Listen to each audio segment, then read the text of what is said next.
Welcome to the Metaphorosis magazine podcast, your home for beautifully made speculative fiction. The magazine is edited by B. Morris Allen, and I'm your host, Matt Gomez. This week's story is a compilation of accounts concerning the Distal Brook flood by Thomas Ha. Thomas Ha is a former attorney turned stay-at-home father who enjoys writing speculative fiction during the rare moments when both of his kids are napping at the same time. Thomas grew up in Honolulu and, after a decade plus of living in the Northeast, now resides in Los Angeles. Find him online at www.thomashawrites.com or on Twitter at Thomas Ha Writes. That's ThomasHawrites. Let's jump in. The following consists of testimony from the publicly available exhibits filed in Granger et al. Versus Juna Explorations, LLC. These transcripts have been excerpted and reordered by the Xenobiological Association, but the testimony herein concerning the tragedy of the Distal Brook flood remains otherwise unaltered. Excerpt from the deposition of John Franken, standard date 061648. Question. Mr. Franken, as you know, my name is Arthur Kim, and I'm one of the attorneys for plaintiffs in this case. I want to thank you for coming in to talk with us today. Answer. Yes, of course. Question. Now that we've gone through some of the basics of how the deposition works and talked about your background, I'd like to get into the specific events that brought you here today, okay? Answer. Okay. Question. After you finished piloting lunar expeditions for the USS, you said you began work at Juna Explorations. Is that correct? Answer. Yes. Question. And you were stationed on the planet of Auron, located in the Circumstellar Habitable Zone, or CHZ, of System JE-101. Is that correct? Answer. That's correct. Question. And Auron is leased by the USS to Juna Explorations for its mining ventures there, correct? Answer. Yes. Question. And when did you start operating shuttlecraft for the Juna mining colony of Auron specifically? Answer. About 3.5 years ago. Question. And what were your responsibilities as a pilot on Auron? Mr. Srin. Objection. Vague. Answer. Do I? Mr. Srin. You can answer. The objections are just for the record. Answer. I'd pilot personnel from Juna facilities to areas off base. Question.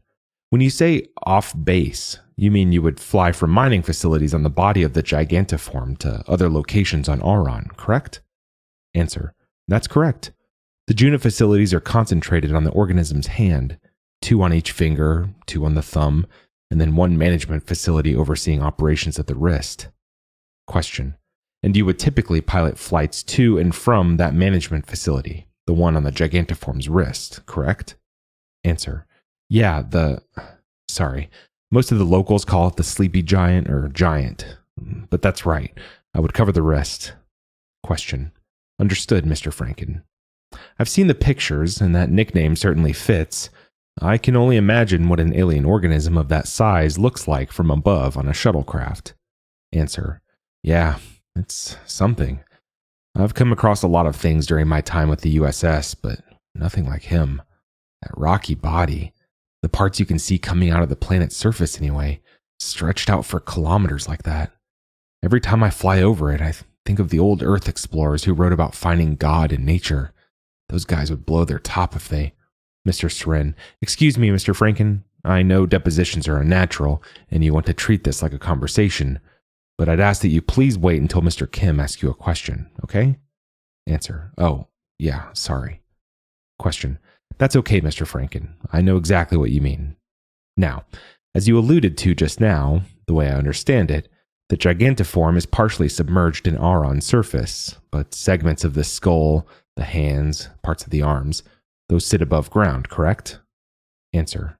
That's correct. Almost like a mountain range, several kilometers high at some points, depending on where you're at. Question. Okay. And how long would an average flight take, say, from one of the facilities on the Gigantiform's hand to the town of Distal Brook? Answer. Well, Distal Brook was a few kilometers off from the tip of the thumb. Most folks there had some connection to Juna, so they didn't settle too far off. The average flight was maybe an hour and a half at most. Question. Flight ever take you more than 2 hours? Answer. Maybe in bad weather. Question. Ever more than 3 hours? Answer. No, never. Question. And when you're flying a shuttlecraft to or from Distal Brook, you're typically able to see the hand of the gigantiform from up there, meaning the wrist, thumb, fingers are all visible to you? Answer. Yes, that's correct. Question. And I assume you're familiar with Purlique Lake? Answer. Yes. Question. Could you describe it for me, please? Answer. It's the reservoir between the thumb and index finger of the giant, where the waste from the extraction sites collects until it can be processed. Question. Have you ever been there? Answer. I only ever visited once and was never in a hurry to get back. The water there is real nasty stuff. Makes you choke and cry your eyes out, just being within a half mile of it. Question. So pretty hazardous, you'd say. Mr. Srin. Objection. Vague and calls for a legal conclusion and or expert opinion. Question. Withdrawn. Let's switch to something else. Mr. Franken, you were piloting a shuttlecraft to Distal Brook on standard date 022147, correct? Answer. Yes. I was transporting a Juna Explorations employee from the Wrist facility. Don't remember his name, though. Question. I'd like to introduce a document that will mark as Exhibit 19. If you could take a look at that and let me know when you're done. Answer. Okay. Question. What is that, Mr. Franken, if you know? Answer. A flight log for that day, looks like. The passenger listed is Dr. Mark Granger. Guess that was his name then. Question. And as far as you know, this log is accurate, correct? Answer. As far as I know. Question. Do you recall talking to Dr. Granger that day when you dropped him off in Distal Brook? Answer. I think so. Question. What did you two talk about? Answer. Well, he said he was going to Distal Brook to visit his kid. I remember because our boys were about the same age. He was going to surprise his son for his 10th birthday and... Sorry. I'm sorry. I've got something in my throat. Question. It's okay. Take your time. Answer. Sorry. Anyway, he had a kid in Distal Brook, is what I remember. Question. And according to Exhibit 19, you'd already taken off and left Distal Brook when the flood occurred, right? Answer. That's right. Question. So the day the town flooded, you could see the black water from your shuttlecraft, right? Answer. Yeah. I saw the water come down on Distal Brook from the lake. I don't need to tell you, it took out the whole area at once. Houses and everything. It was like, God, I don't even know. Just horrible. Question. Understood. I can only imagine, Mr. Franken. So, after the flood hit the town, did you make any stops before heading back to the Wrist facility? Answer. After that? No. I mean, there was nothing I could do. It was all wiped out. So I kept going and headed to the Wrist facility straight away. Question. Okay. Do you remember a few minutes ago when you testified that your flight takes about an hour and a half and no more than 3 hours, and that these logs are accurate as far as you know? Answer. Yeah, I remember. Question. If you look at the Exhibit 19 again, according to the logs, your return flight from Distal Brook, based on takeoff and arrival, took almost 5 hours. Why did it take so long, Mr. Franken? Answer. I'm not... Question. Did you see something else while you were up there? Mr. Srin. I think now might be a good time for a break. Mr. Kim? Question. Okay, let's go off the record. Court reporter. Going off the record. The time is 9:37 a.m. Excerpt from the deposition of Jane Yuan, standard date 092949. Question. So, what was your reason for visiting the colony, Miss Yuan? Answer. My brother and his wife had been living there for several years. They kept telling me I should come see them, spend a couple of months and see the sleepy giant and all of that. Question. And what were they doing there your brother and sister-in-law. Answer: he had a job as an electrician in a Juna facility, which was a dream come true for him. My sister-in-law tagged along on a marriage visa and started working as a teacher at the local elementary. Question: and your brother and sister-in-law lived in the Distal Brook township? Answer: yeah, in a small neighborhood called La Roma. They loved it. They really wanted... Shit. Sorry. Question: it's okay. Take your time. We can take a break if you'd like. Would you like tissues? Answer: no, I'm fine. Sorry. They wanted to have kids there. Question: okay. So you were on Auron on standard date 022147, correct? Answer: yes. Question: what were you doing that morning? Answer: my brother and I went hiking at Mammoth Peak. It's a ridge about a couple kilometers away from Distal Brook, where on a clear day you can see the whole hand of the giant. Myra, his wife, had to work that day and couldn't join, so my brother and I had breakfast and headed out before sunrise. We wanted to hit the peak before it got too hot, and we were almost there at the top when it happened. The flood. Question: okay. And what do you remember about the start of the flood, specifically, if you can recall? Answer: I remember the ground shaking all of a sudden. I know that happened first because I fell over, and right after, there was this sound, like crashing thunder that wouldn't stop. My brother and I went further up to get a better view, and when we reached the peak, the water was already coming our way. I don't know what I was expecting, but it wasn't that. The water was like this dark wall, ready to crush everything. Question: do you need to stop? Answer: no, it's fine. Question: okay. What happened next? Answer: it took a few seconds, but we realized the water wasn't going to reach us, that it was going to hit everything in Distal Brook below instead. Then, when it started happening, the water coming into the town, I remember the other hikers around us all started yelling, and my brother was screaming, I think. This big wall of water, it moved past us, and then Distal Brook, all of the buildings, houses, churches, the roofs, and walls all broke apart like they were made of paper. I mean, it didn't look real. The distance we were at, we couldn't see the people. But I mean, you knew. You just knew that they were all getting swept away in there. It was god-awful. Question: and then what happened? Answer: my brother was losing it for a few minutes, but he calmed down. He got it in his head that Myra might not have been in the worst of it. He said he saw the water divert around the school where she worked, so it was possible that she or others might try to get on the roof and wait out the currents. So we ran for the car. It took us almost an hour to get back down the hill. We drove to the edge of town, but the roads, they were all covered with that black gunk. So we pulled over, waiting for some opening where we might get through. Then others came, people who had been out of the township too. We were all standing at our cars, breathing in the fumes from the water, and I think everyone started bleeding from their noses at some point. I remember everyone was trying to wipe the blood off their faces. Question: do you recall any other symptoms of exposure to the black water? Answer: my eyes were burning at the time, and I started throwing up. Some of my skin, especially around my ankles, the parts that came into contact with the water, peeled off days later. Question: okay. And do you remember anything else about the flood after that? Answer: the only other thing was the bodies.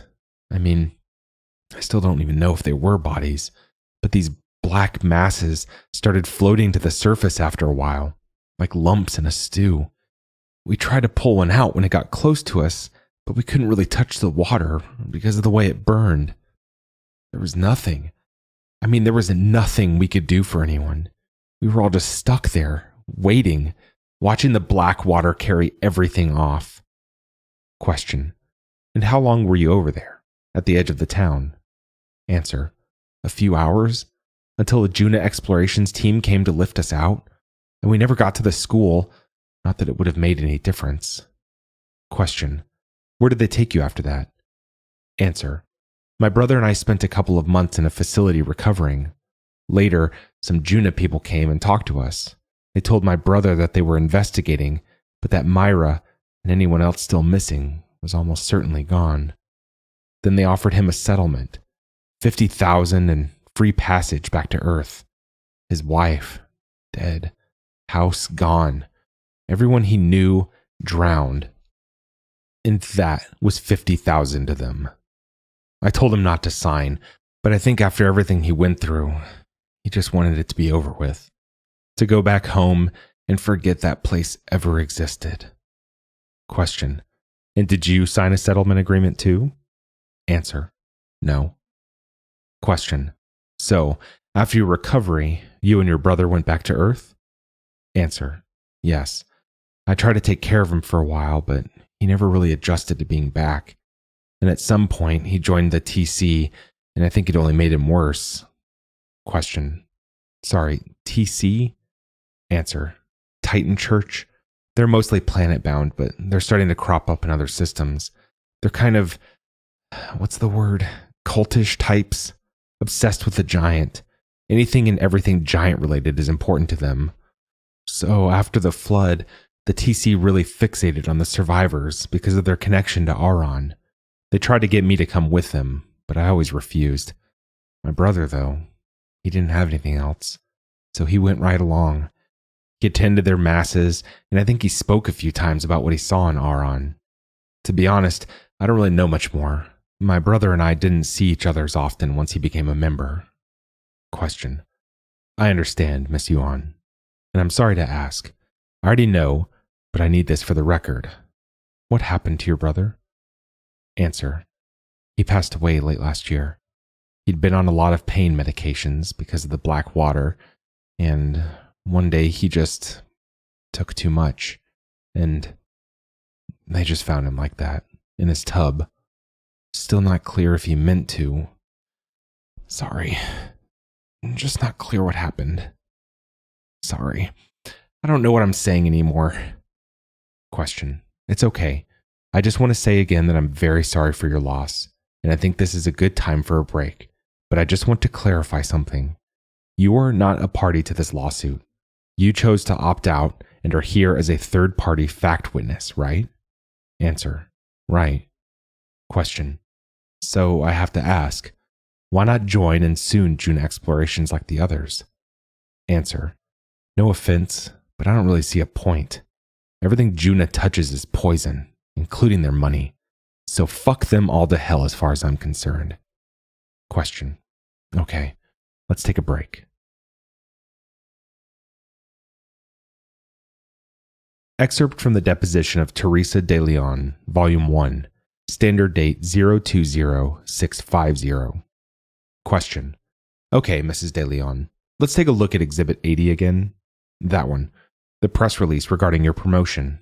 It says you were elevated to Managing Director of Auron on Standard Date 011341. Is that right? Answer. Yes. Question. And it mentions that you started in Juna oversight and management over a decade ago in several colonies before Auron. Answer. That's right. Question. And it looks like you pretty much went to work right out of university and have spent your whole career with Juna, correct? Answer. Yes, that's correct. My predecessor on Auron, Dr. Oswald, would often say that Juna's purpose was to advance the knowledge of the human species, push us further than we'd ever gone before, and I knew I wanted to be a part of that since I was young. Question. So did you seek a management position on Auron specifically? Answer. Of course. Question. Why? Answer. Well, in all the decades that the USS has explored other systems, we've only ever encountered a few life forms, most of them microbial.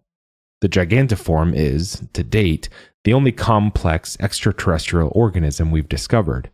I don't think there are many people who would pass up the opportunity to help Juna study it. Question. Understood. And in addition to studying the gigantiform, Juna Explorations also extracts resources from it, correct? Answer. Yes. The gigantiform's body contains a naturally occurring element that has several applications, including as a component in Juna Exploration's fuel rods. Question. Chronesium, right? Answer. Correct. Question. And how is the chronesium extracted? Just the basics, please. Answer. Because the gigantiform's skin is a type of hardened silicate, it requires several years of drilling. Once we've breached the surface, our engineers use proprietary Juna Explorations tech to scan the surrounding veins and fluid pockets. After an extraction strategy for the site is determined, we use Oswald derricks to pump the Chronesium out of the gigantiform's veins and direct it to a processing facility, where we separate the usable Chronesium from other hazardous components in a series of water tanks. From there, the Chronesium is directed to another facility, and the waste is ejected. Question. Into Perlique Lake? Answer. That's right. Question. And once the wastewater is sent to Perlique Lake, what do you do with it? Answer. Well, the exact process for neutralizing the wastewater is still being worked out. Because it's unstable once the Chronesium is removed, we can't reinsert it into the gigantiform or move it elsewhere without great risk. Juna is on the cusp of a cost-effective method of disposal, but until then, it's best stored in the reservoir. Question. And you extract from several facilities on the gigantiform's hand, right? How many Juna Explorations facilities are there on Auron? Answer. 11. Question. Okay, thank you. This is all very helpful information, so I appreciate you walking me through it. Now, to get to more specific issues, you were managing director of Auron during the events of the Distal Brook flood, correct? Answer. Yes. Question. By the way, I should ask, since we may be getting to sensitive territory, did you personally know anyone who was in Distal Brook? Answer. I did not. My position as managing director is somewhat solitary. I rarely leave my post in the Rist facility, so I haven't had the opportunity to visit many of the settlements. Question. Understood. Well, my condolences nonetheless. These were your people, after all, so the loss must not have been easy. Answer. Thank you. Question. So, after the Distal Brook flood occurred, Juna conducted an internal investigation as to the cause, correct? Answer. Yes. Question. And if you look at the investigative report, previously marked as Exhibit 78 in your stack of documents there's a section that's signed by you, Miss De Leon, right? Answer. Yes. Question. And it says, to the best of my knowledge, the results of the foregoing report are a complete and accurate record of the events concerning the Distal Brook Township. Do you see that? Answer. Yes. Question. So you reviewed this and signed off on it, fair to say? Answer. I did. Question. And above that, there's a summary by the investigatory body in that last paragraph. Do you see that? If so, can you read that into the record, please? Answer. It says, based on our interviews with relevant personnel and a review of available sensory data, we conclude that the Perlique Dam spillage was most likely caused by an unanticipated seismic event, USE, which resulted in an overflow of the Perlique Dam. Though we recommend construction of additional bulwarks, we believe Juna Explorations took all reasonable and foreseeable measures it could have undertaken to safeguard the hazardous material. Question. And what might cause a seismic event of the kind referred to in that report? Answer. There are many possible causes. Shift of tectonic plates under the planet's surface, unexpected rupture of a Chronesium deposit in the gigantiform's veins, gas pockets uncovered while drilling. Question. Okay. The report doesn't specify, so I'll ask you. Of those reasons you just listed, what was the cause of the USE that triggered the flooding of Distal Brook? Mr. Srin. Objection. Calls for speculation. Answer. Sorry. What? Question. What was the cause of the USE that triggered the flooding of Distal Brook? Answer. I wasn't involved in the investigation, so I'm not sure I could speak to that. Question.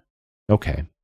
But you agreed with this report, so I guess my question is, how did you come to the conclusion that the Distal Brook flood was caused by a USE?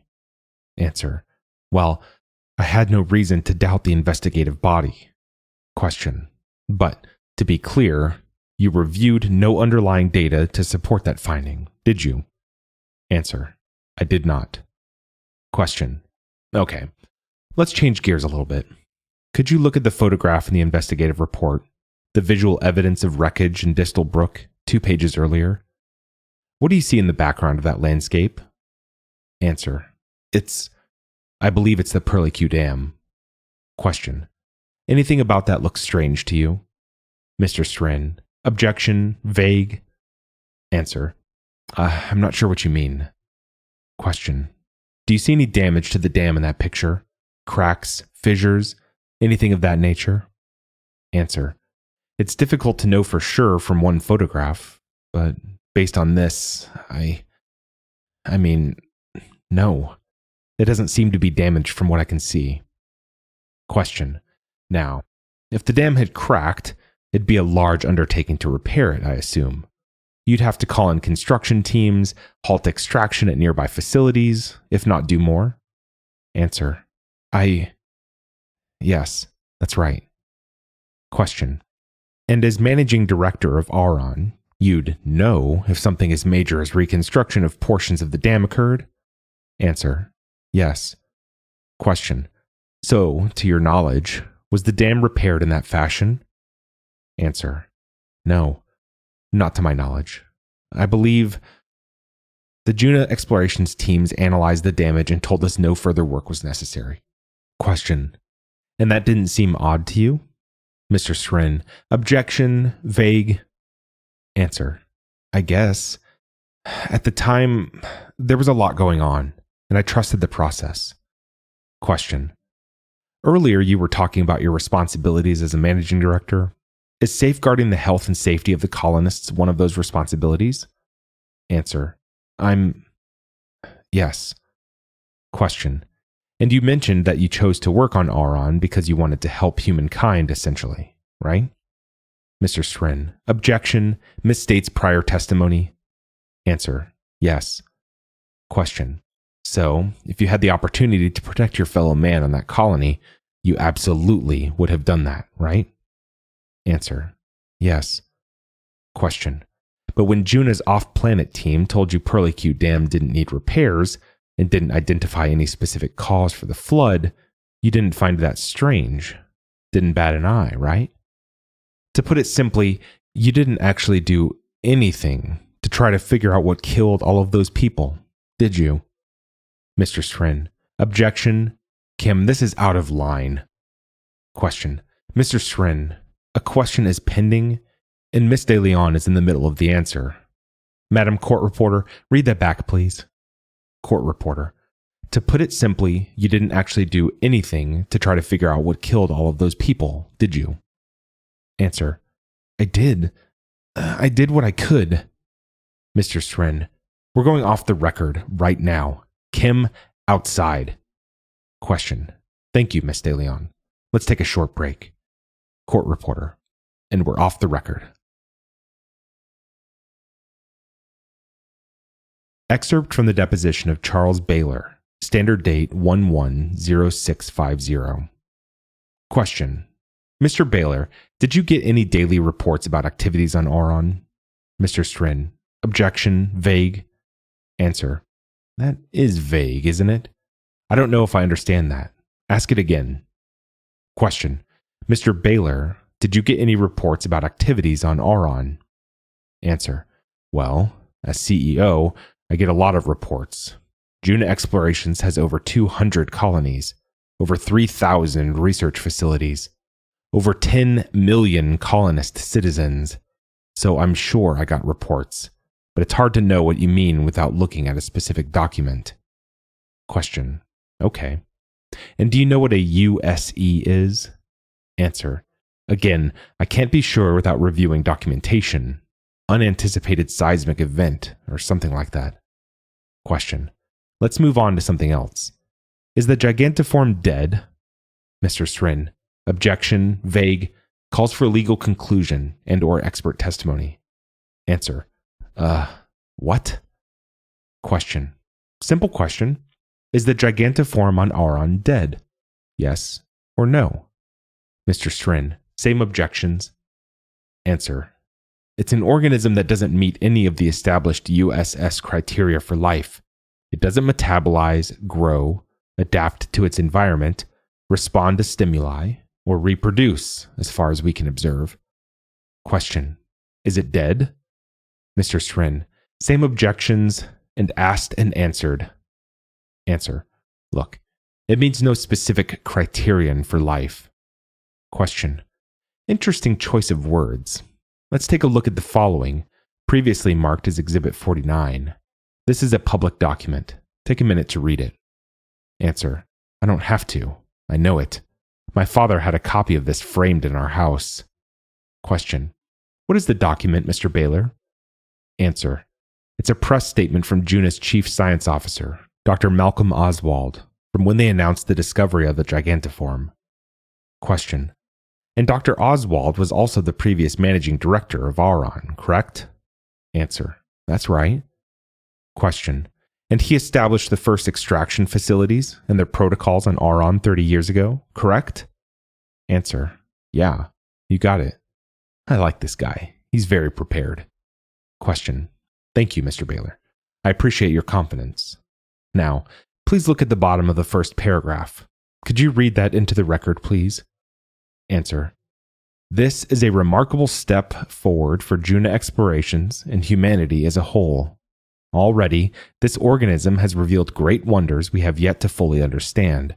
Our estimates, judging from the limbs that remain visible on the surface, indicate that its span may be almost 3,000 kilometers, which is larger than most countries and nearly a quarter of the diameter of Auron itself. Based on our silicon dating, we believe the organism is millions of years old, and its positioning and depth in Auron's crust suggest it may have collided with the planet's surface quite violently some time ago after traveling for some time in the vacuum of space. Question, the rest of that page too, please. Answer, the organism appears humanoid, with appendages and an anatomy that suggests it may have, at one point, held itself upright, though it, interestingly, has no oral cavity or identifiable ocular organs that we've been able to observe. Ultimately, however, based on our initial testing, the organism currently meets none of the established USS criteria for active life. It seemingly does not metabolize, grow, adapt to its environment, respond to stimuli, or reproduce. Perhaps the organism did, long ago, function in some way, but either because of its exposure in space or its impact on Auron, that no longer seems to be the case. Question, what would be different if the gigantiform were classified as life? Mr. Strin, same objections. Answer, we have a whole legal department to figure that out. I'm the wrong person to ask. Question, you might not be allowed, legally, to extract chronesium from the organism at all. Mr. Strin, same objections.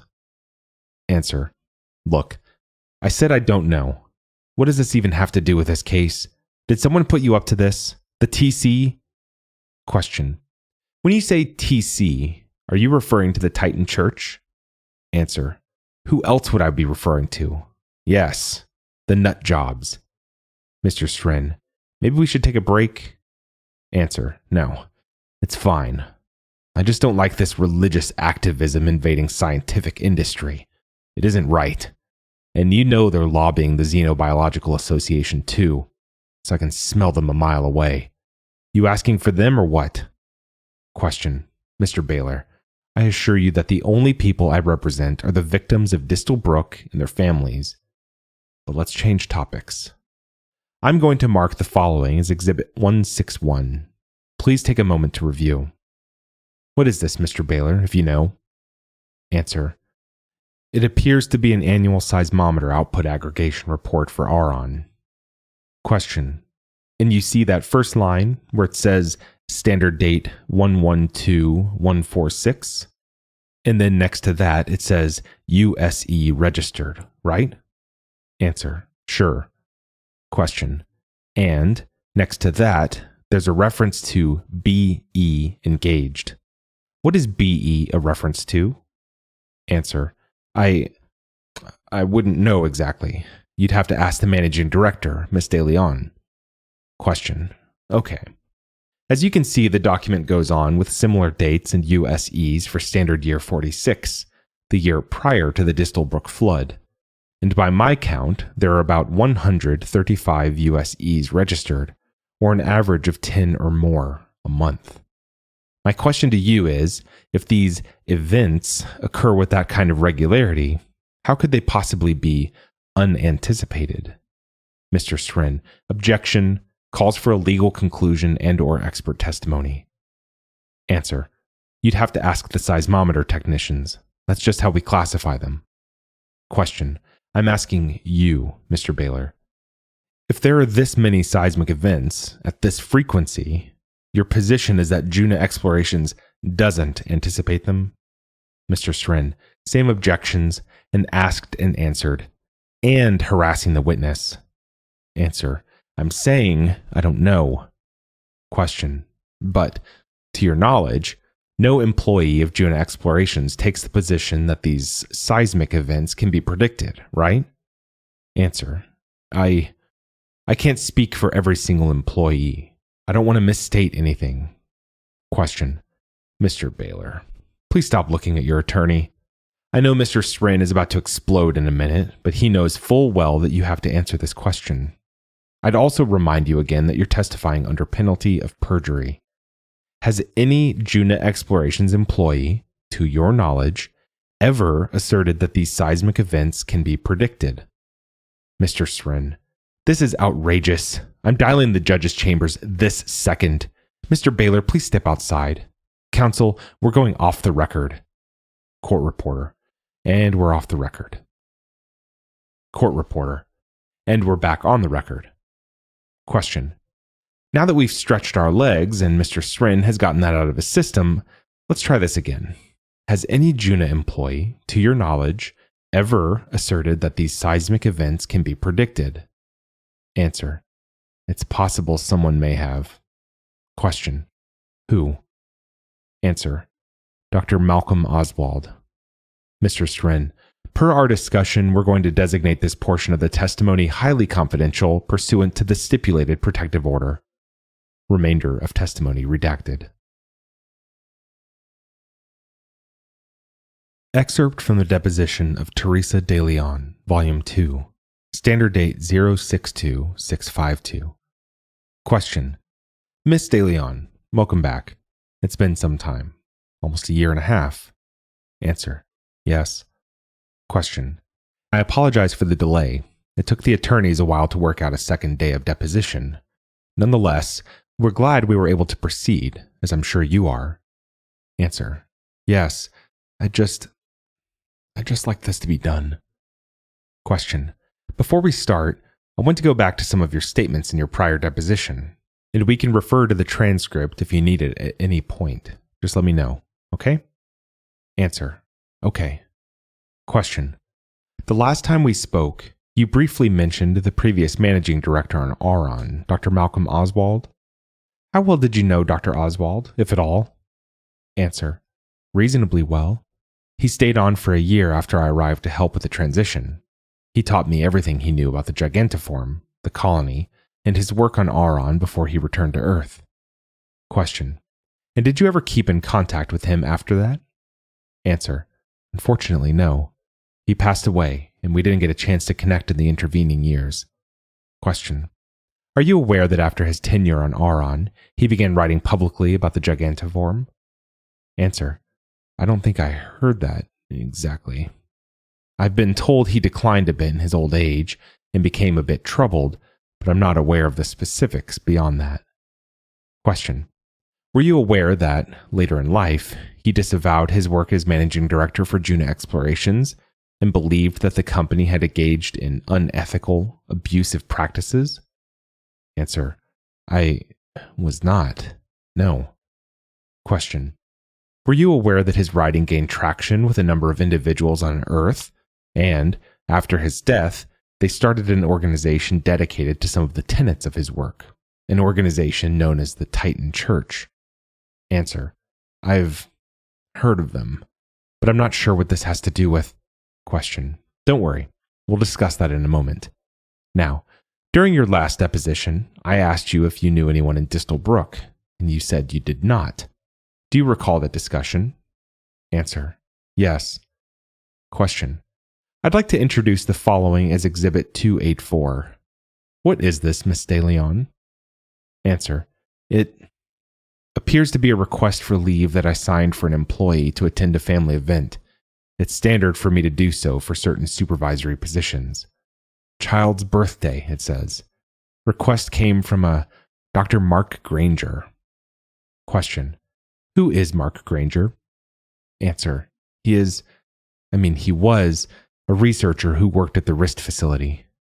Question. Were you close? Answer. I wouldn't say close, but we knew each other, yes.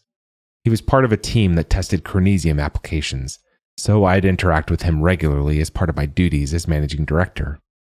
Question. Ever meet his family? Answer. I might have. Maybe a few times for certain special tours. I'd sometimes greet the company families on those occasions. I think I spoke to his wife. Question. How about his kids?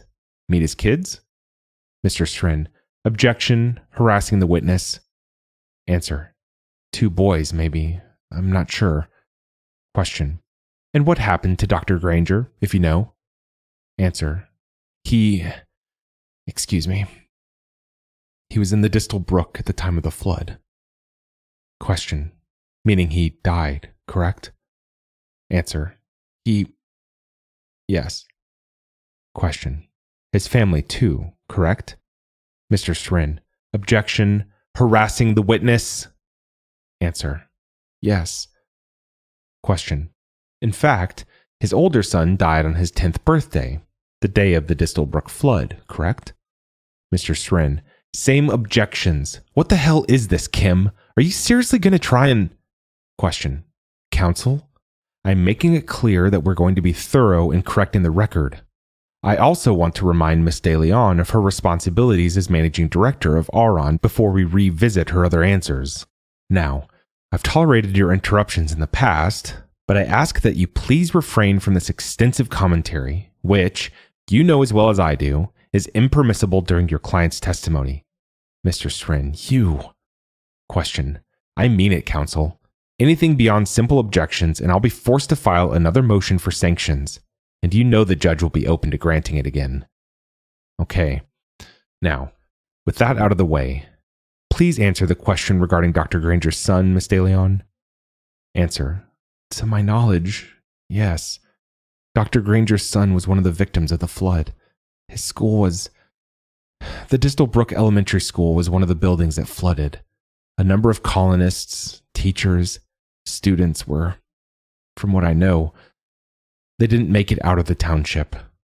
After the last time, the deposition, what you said to me about taking care of the colonists and my responsibilities as managing director, I didn't take that lightly. Really. I took some time to go through the records of people who were in Distal Brook to get a better sense of who was there. Fathers, mothers, kids, community members. They were all... It was a lot that was lost. I understand that better now. And I didn't mean to overlook any of that last time. Really, I didn't. Sorry. I don't know what I'm trying to say. And I didn't mean to be overly emotional about this. Question. Thank you, Miss De Leon. For what it's worth, I think you're being appropriately emotional, and I appreciate that clarification. Please set that aside. Now, the last time you were here, I also asked you how many Juna Explorations facilities were on Auron. You told me 11. I assume you were just under stress and overlooked this as well? I'm going to allow you to correct that statement right now, if you'd like. I strongly suggest you do. How many Juna Explorations facilities are on Auron? Answer. Question. Go ahead, Miss De Leon. Answer. 12. Question. Thank you. There are 11 extraction facilities on the Gigantiform's hand, and then an additional temple facility near what we believe to be the organism's skull, correct? Answer. How do you... Yes. Question. Thank you. Now, I told you we'd discuss the Titan Church and its connection to this matter, so let's go back to that. It turns out the church followed Dr. Oswald very closely, and they maintain quite a comprehensive collection of Oswald's personal papers. It makes it convenient to subpoena them in cases like this, where the opposing party is not always so forthcoming with documentation, and I'd like to share some of that documentation with you now. Let's enter in the following as Exhibit 300. What is this diagram, Miss De Leon? Answer. It's... Okay, a moment please. Question. Are you ready to continue? I'll ask it again. What is the diagram in Exhibit 300? Mr. Strin. Objection. Document speaks for itself. Calls for speculate. Answer. Well... Mr. Strin. Shun. Answer. It's a draft schematic, showing the designs for a device developed by Juna Explorations for use on Auron. We call it the bitemporal electrode. Question. And what is the bitemporal electrode? Miss De Leon. What is the bitemporal electrode? Answer. It's a two-part mechanism, drilled and implanted on either side of the gigantiform's skull. Question. And what was the purpose of the bitemporal electrode? Mr. Strin. Objection. Vague. Answer. The device was designed to generate a large amount of energy between the electrodes, which in turn disrupted nearby electrical activity. Question. Meaning electrical activity in the gigantiform's skull? Mr. Strin. Objection. Misstates prior testimony. Answer. Yes. Question. If you look at the report previously marked as Exhibit 161, next to indications of USE events, there are concurrent denotations for BE engaged. Are these recording incidents where the bitemporal electrode was engaged by Juna personnel? Mr. Strin. Objection. Document speaks for itself. Answer. Yes. Question. Why did Juna engage the bitemporal electrode in these instances? Mr. Strin. Objection. Calls for speculation. Answer. Whenever we detected the beginnings of a seismic event, usually with an alarm system associated with the seismometers in the wrist facility, we would engage the electrode as a precautionary measure. Question. Why? Answer. By disrupting electrical activity in the gigantiform, we found that we could often mitigate the seismic activity and lessen the time of the USEs or halt them altogether. Question. In other words, you'd detect an incoming USE, activate the electrode, and the USEs would lessen or stop, correct? Answer. Yes. That's often how it would go. Question. Okay. In your previous deposition, you stated that there were several causes for a seismic event, including tectonic plates shifting, unexpected pockets while drilling, and so on. Given what you've just told me about the connection between the BE, the activity in the gigantiform, and the USEs, is it possible that the gigantiform's body itself is a possible cause for these seismic events? Mr. Strin. Objection. Calls for speculate. Answer. Possibly. Yes. Question. Could you repeat that? Answer. Yes. Movement in the gigantiform's body could theoretically be the cause of a USE, though we'd never observed it directly before. Question. Before Distal Brook, you mean? Strike that. Withdrawn. Give me a moment. Do you remember in your prior deposition our discussion of photographs of the Perlique Dam, in particular the fact that the dam had not been visibly damaged? Answer. Yes. Question. That's because the dam breaking didn't cause the flooding of Distal Brook, did it? Mr. Strin. Objection. Calls for speculation. Answer. Based on what I know, that does not seem likely, no. Question. Before I get to this next question, I want to remind you of everything we discussed so far. And in your prior deposition, the reason you joined Juna, your duties as managing director of the colony, and your relationship with its citizens, including your colleague, Dr. Granger. With all that in mind, Miss De Leon, what, based on what you know, could have caused the flooding of Distal Brook? Mr. Strin. Mr. Kim, could we... Answer. Wait, Mr. Strin. I think I do want to answer this. Mr. Strin. Miss De Leon, I'd really prefer that we discuss this off the... Answer. Based on the concurrent USE, and the volume of water that cascaded outside the containment area. It's possible. Again, I don't know. It's possible that the wastewater could have been displaced. The Gigantiform's finger could have shifted, even just slightly, and that would have been enough to trigger the flooding that we observed. Mr. Sren, objection. Question. What is your objection, Mr. Sren? There's no question pending. Are you objecting to her answer? Mr. Sren, withdrawn. Question. Is that what you think happened? The Gigantiform's finger shifted? Answer. I don't have any direct evidence to confirm that for certain. And after my last deposition, I spent some time trying to find records that might give a clearer picture of what happened. There's only, to my knowledge, a single flight report from the day of the flood, which references a fault line forming near the Gigantiform's index finger. A shuttlecraft pilot radioed for permission to investigate when he was en route to the wrist facility, but the results are heavily redacted except mentions of wreckage in the area, fallen timber that needed to be hauled, and service roads to be repaired.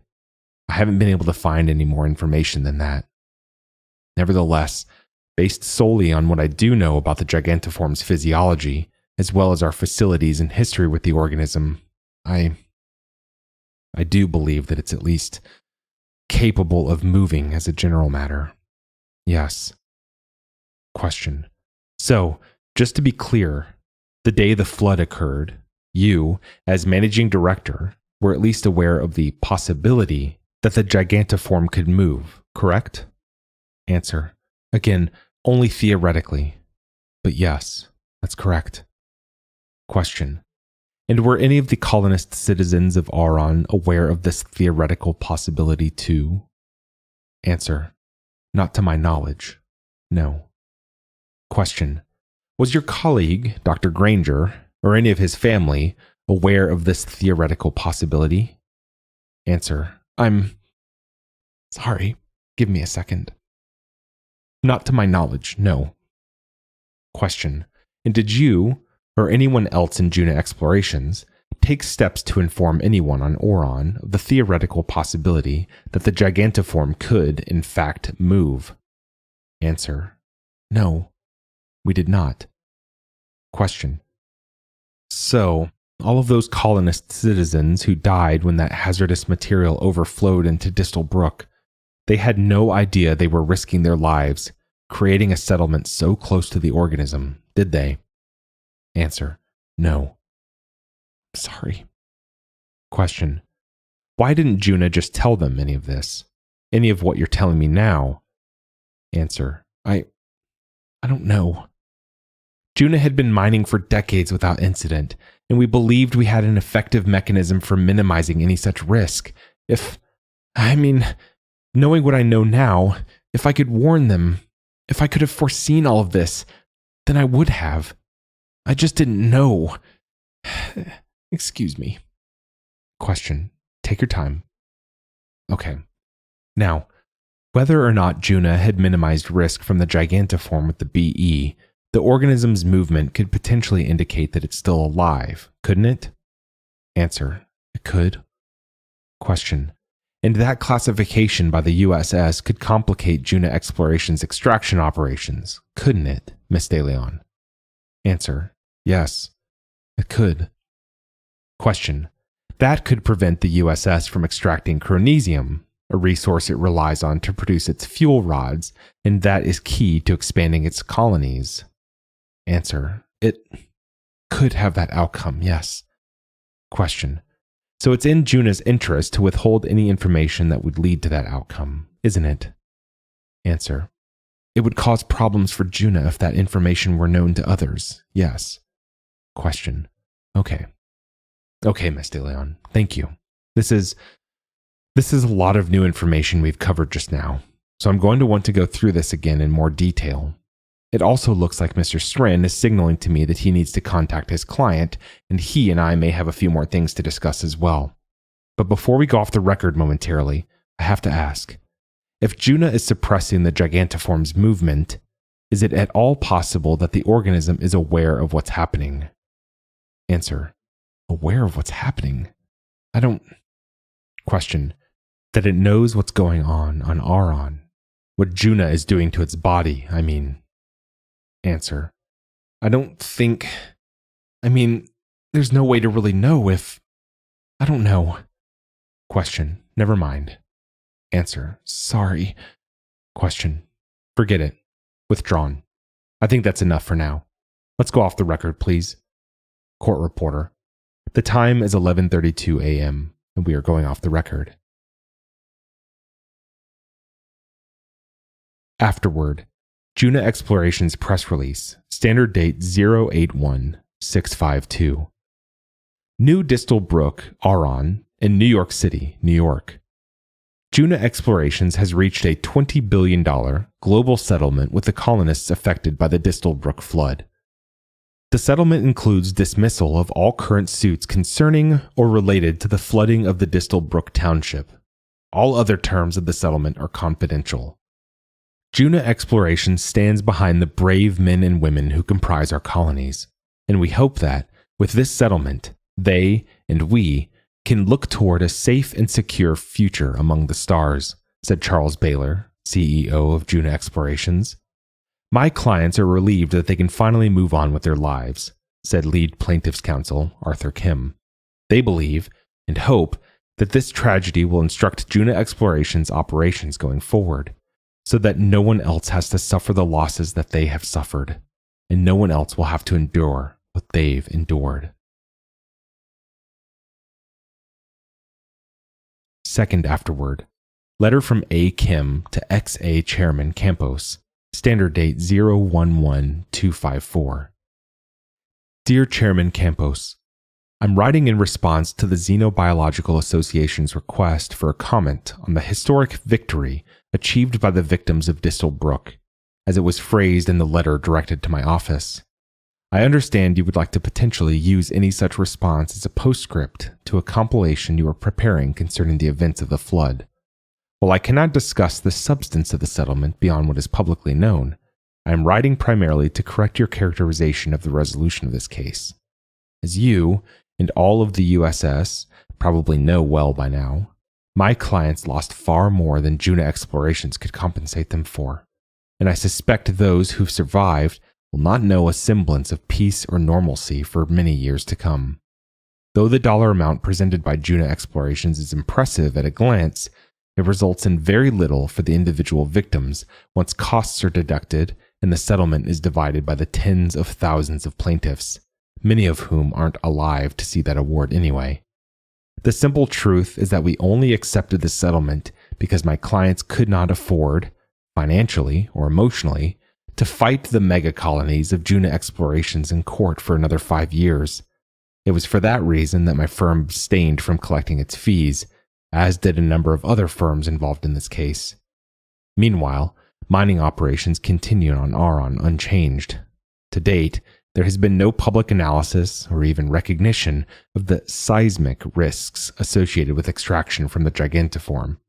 Nor are there any public investigations by the USS that I'm aware of into the classification of the Gigantiform as a non-living entity. The organization, known as the Titan Church, has filed for various injunctions, but those suits have yet to go anywhere as of the writing of this letter. So, for all intents and purposes, everything on the colony remains the same as it did 6 years ago, barring the absence of one small town and everything it once contained. You asked for a response to include in your compilation regarding our victory, but the only response I have for you is this. What victory? Sincerely, Arthur Kim. That was a compilation of accounts concerning the Distal Brook flood by Thomas Ha. Thanks for listening. If you enjoyed this episode, we'd love if you'd leave us a 5-star review on Apple Podcasts, or better yet, share the magazine and podcast with a friend. If you'd like to listen to more speculative fiction, visit us online at magazine.metaphorosis.com or on Twitter at metaphorosismag.